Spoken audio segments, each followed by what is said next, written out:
देखो बच्चों, हम कुछ क्वेश्चन आगे कर रहे हैं। आप पिछली वीडियो में मैंने आपको एमएससी एंट्रेंस के या कम्पिटिटिव की कोई भी हायर लेवल का मैथ का जो आईआईटी जैम वगैरह कोई भी कंपटीशन का मैथ हो उसके एग्ज़ाम के लिए हम क्वेश्चन सोल्व कर रहे हैं। तो नेक्स्ट मैं आपको क्वेश्चन सोल्व करवाता हूँ। ये प्रैक्टिस सेट में ही था,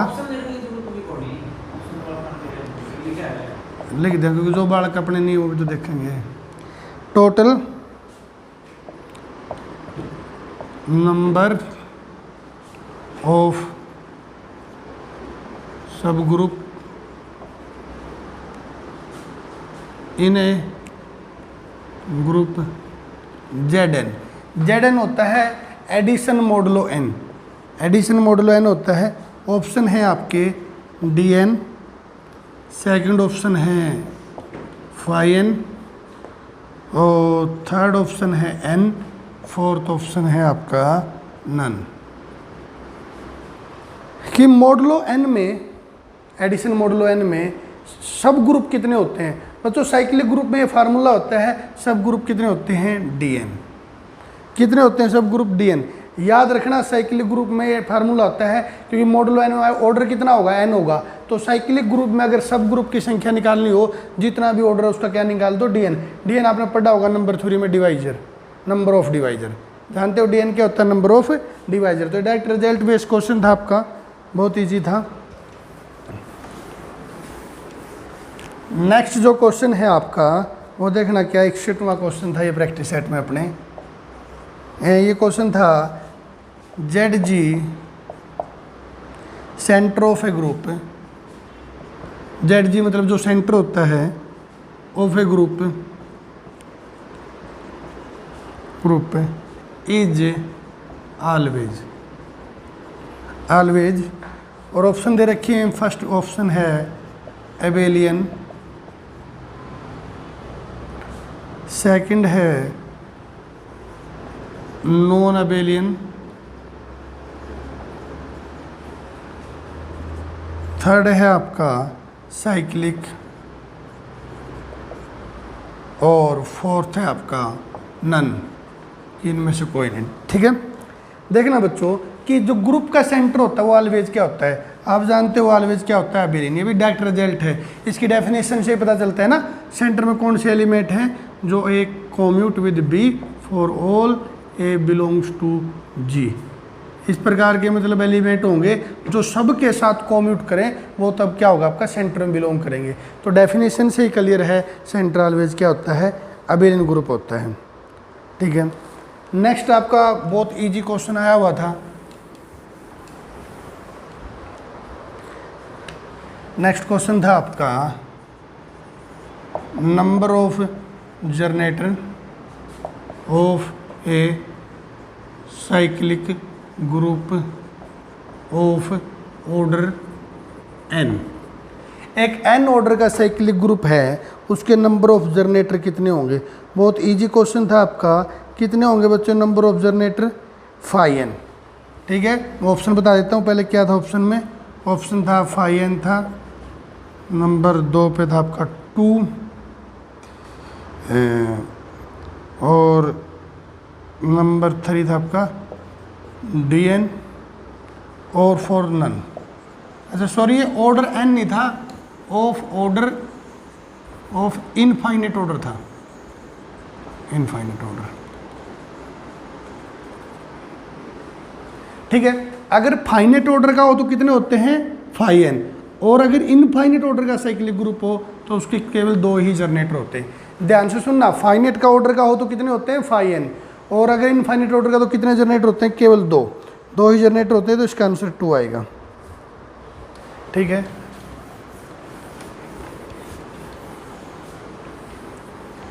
नेक्स्ट आपको बहुत इजी नंबर 3 का क्वेश्चन था। ये 63 के नाम से था। इफ़ P इज प्राइम, अगर P आपका प्राइम है देन फाई यानी आइलर फंक्शन ऑफ P की पावर n पूछ रखा था। तो ये ऑप्शन था आपका P की पावर n +1, सॉरी पहला n-1 ये था। दूसरा था आपका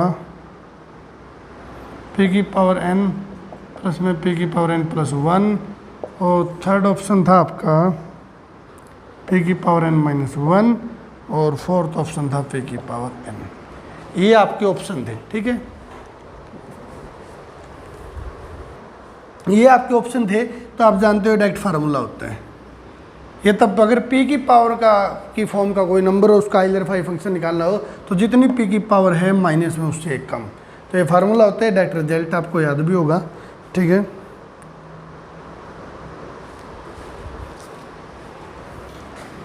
नेक्स्ट आपका नेक्स्ट भी ये एब्स्ट्रैक्ट अलजेब्रा, मॉडर्न अलजेब्रा की खास बात है, सीधे रिजल्ट बेस ही क्वेश्चन आते हैं, टाइम नहीं लेते अगर आपको रिजल्ट याद है तो। नेक्स्ट क्वेश्चन था आपका एवरी सब ग्रुप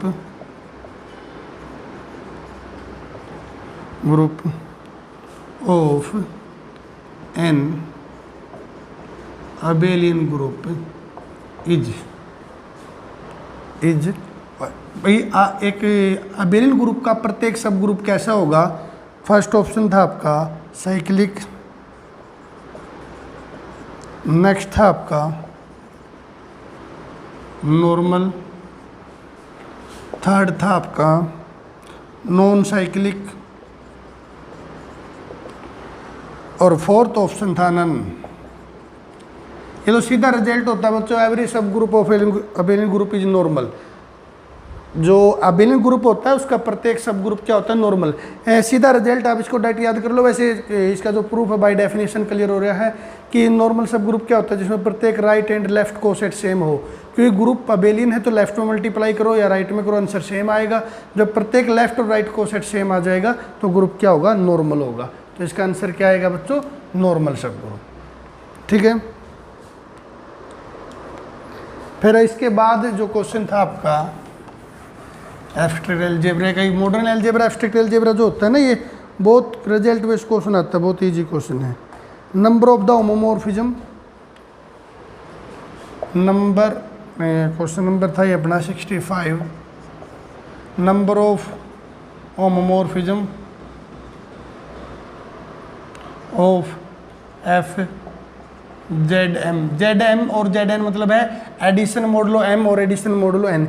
इनके बीच में नंबर ऑफ होमोमॉर्फिज्म क्या होती, कितनी होती है, मतलब ये L C M M N first option था, सेकंड ऑप्शन था M into N, third option था आपका जी सी डी और फोर्थ ऑप्शन था आपका एम की पावर एन। आप जानते हो ये सीधा रिजल्ट होता है, कितनी होती है, जी सी डी। अगर एडिशन मॉडुलो एम से एन तक आपने नंबर ऑफ होमोमॉर्फिज्म निकालनी है तो कितनी है, जी सी डी, ठीक है। इसके बाद एक और क्वेश्चन था जो बेहद ईजी था, भी सीधी डेफिनेशन पूछी गई है। इस पेपर में 90% क्वेश्चन डायरेक्ट रिजल्ट या डेफिनेशन आती है। पूछा गया है कोमोटेटर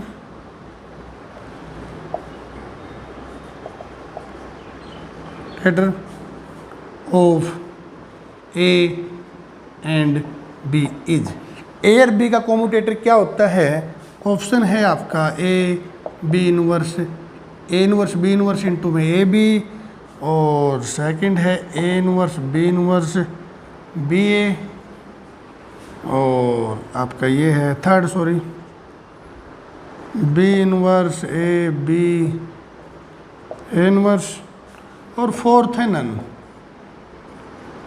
आप भी जानते हो कोमोटेटर ऐसे डिनोट किया जाता है और ऐसे डिफाइन किया जाता है, पहले इन दोनों का इन्वर्स फिर ये दो, ये पैटर्न, यानी कि ये हमारा आंसर आएगा। ये आपने पढ़ा होगा ग्रुप एंडरिंग के जो पेपर में आता है, जहाँ ड्राइव सेट की डेफिनेशन आती है, ड्राइव सब ग्रुप की। एक ड्राइव्ड सेट होता है वो तो लिमिट पॉइंट का सेट होता है जो रियल एनालिसिस की ब्रांच में होता है। यहाँ ड्राइव्ड सब ग्रुप की डेफिनेशन आती है, a subgroup generated by all collection of the commutator, ठीक है। उसमें कोमोटेटर की पहली डेफिनेशन आती है, आपको डेफिनेशन डायरेक्ट याद होनी चाहिए, ठीक है।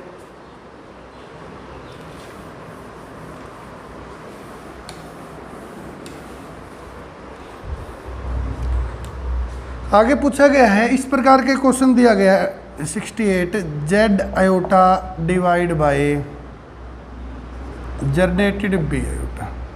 ये देखें ये जो होता है ना, ये आपने पहले समझना पड़ेगा, ये आइसोमॉर्फिक बन जाता है ZA² B² आयोटा, ऐसे बन जाता है।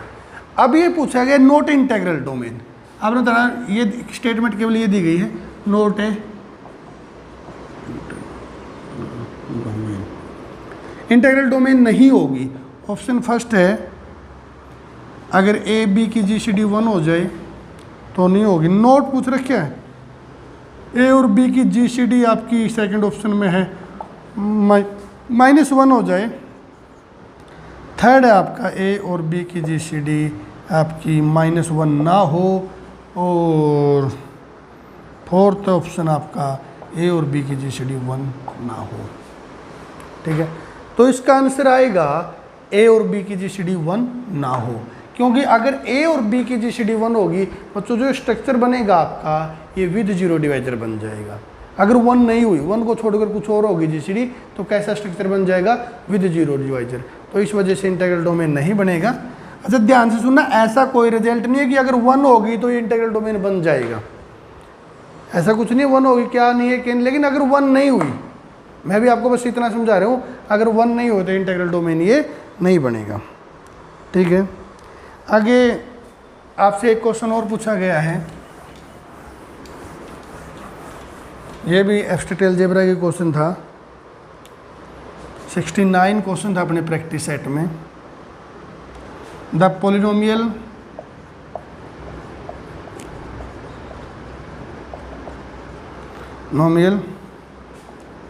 x³ 9x²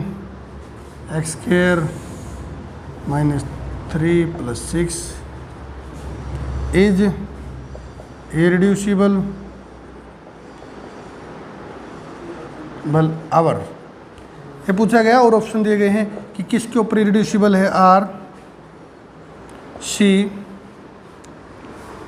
थर्ड Q और फोर्थ नन। ठीक, ध्यान से देखना, इस पे आइंस्टीन क्राइटेरिया लग गया, जो आपके ग्रुप एंट्री के पेपर में इजीली मिल जाएगा आपको, कि एक ऐसा प्राइम मिल गया जो हाईएस्ट को डिवाइड ना करे। यस, एक प्राइम 3 है जो हाईएस्ट को डिवाइड नहीं करता, बाकी सबको डिवाइड करता है। ठीक है, इसको भी डिवाइड करता है 3, इसको भी करता है, इसको भी करता है, हाईएस्ट को नहीं करता। और उसका स्केयर, हमें एक ऐसा प्राइम मिलना चाहिए जो सबको डिवाइड करे बट हाईएस्ट को डिवाइड ना करे। और उसका स्केयर अगर कर दिया जाए, स्केयर इसका क्या होगा 3 का 9, तो किसको डिवाइड नहीं करना चाहिए, कांस्टेंट टर्म को। ऐसा हमें एक ऐसा प्राइम मिल गया 3 जो सबको डिवाइड करता है, हाईएस्ट कोफिशिएंट को नहीं करता, और उसका स्केयर कांस्टेंट को नहीं करता। तो आइंस्टीन क्राइटेरिया कहते हैं इररिड्यूसिबल आवर क्यू। ध्यान से सुनना, आइंस्टीन क्राइटेरिया किसके ऊपर होता है बच्चों, क्यू के ऊपर। ठीक है, समझ में आ गया होगा। ठीक है, अगर कुछ क्वेश्चन हम अगर प्रॉब्लम है तो आपको नेक्स्ट टेस्ट में कर लेते हैं। अगर कोई प्रॉब्लम है फिर भी मेरे से आप कांटेक्ट कर सकते हो, कोई दिक्कत आ रही है तो ज़रूर पूछ लेना। ओके।